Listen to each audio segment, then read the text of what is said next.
This is Sridhar Kadari, senior journalist, managing editor, V media news. జెన్కోలో chief ఇంజనీర్గా పనిచేస్తున్న రత్నాకర్ కుటుంబ సభ్యులను కలవబోతున్నాము. వాళ్ళ కుటుంబ విజయాలేంటి, మరిన్ని వివరాలు తెలుసుకుందాం.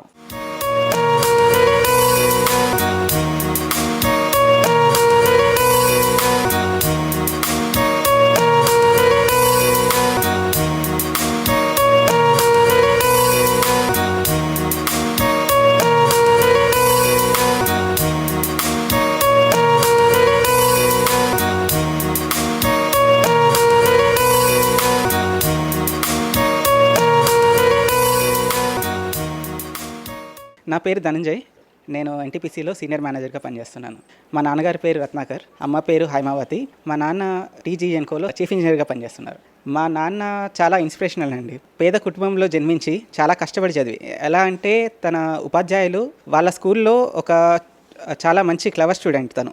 ఆ ఉపాధ్యాయుడు తన్ని ఇక్కడ ఉంటే చదవలేడు అని చెప్పేసి వేరే స్కూల్లో చేర్పించి ఆ ఉపాధ్యాయులను కూడా మెచ్చుకోవాలండి. అంత కష్టపడి చదివించి ఇలా జాబ్ సంపాదించుకోవడం, ఇంత ఉన్నత స్థాయికి చేరడం అనేది చాలా ట్రూలీ ఇన్స్పిరేషనల్. ఎందుకంటే మా ఫాదర్ని చూసి మేము నేర్చుకున్నాము, మేము కూడా చదువుకున్నాము. అలానే మేము కూడా కాదు, మా చుట్టాల్లో చాలామంది, మా గ్రామంలో చాలామంది చదువుకున్నారు, ఉన్నత స్థాయికి ఎదిగారు. మా నాన్న జెన్కోలో చీఫ్ ఇంజనీర్గా పనిచేయడం అనేది మాకు చాలా గర్వంగా ఉంది.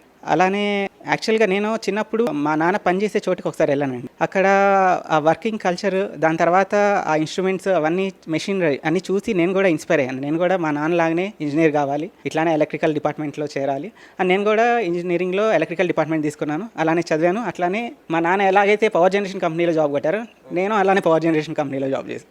మా నాన్న ఇప్పుడు అంటే దాదాపు కొంచెం బిజీగా ఉంటారండి. అయితే మా అమ్మ మాత్రం మా చదువులు పట్ల బాగా శ్రద్ధ తీసుకునేది, మాకు అన్నీ నేర్పించేది.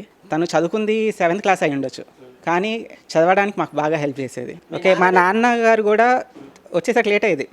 అయినా కానీ వచ్చినప్పుడు మా నాన్న మ్యాథ్స్ బాగా చెప్తారండి. నాకు చాలా డౌట్స్ ఉండే, మా నాన్న చెప్పడం వల్లనే నేను మ్యాథ్స్లో కొంచెం మంచిగా ఇంప్రూవ్ అయ్యాను చిన్నప్పుడు. తప్పకుండా మా నాన్నే నాకు హీరో, మా నాన్నే నా గురువు. మా నాన్న 37 సంవత్సరాలు సర్వీస్ చేయడం అనేది మామూలు విషయం కాదండి. చాలా కష్టపడ్డారు, చాలా రెస్పాన్సిబిలిటీస్ తీసుకున్నారు, చాలా పని చేశారు, సమాజ సేవ చేశారు. ఇవన్నీ చేయడం చాలా గొప్ప విషయం అండి.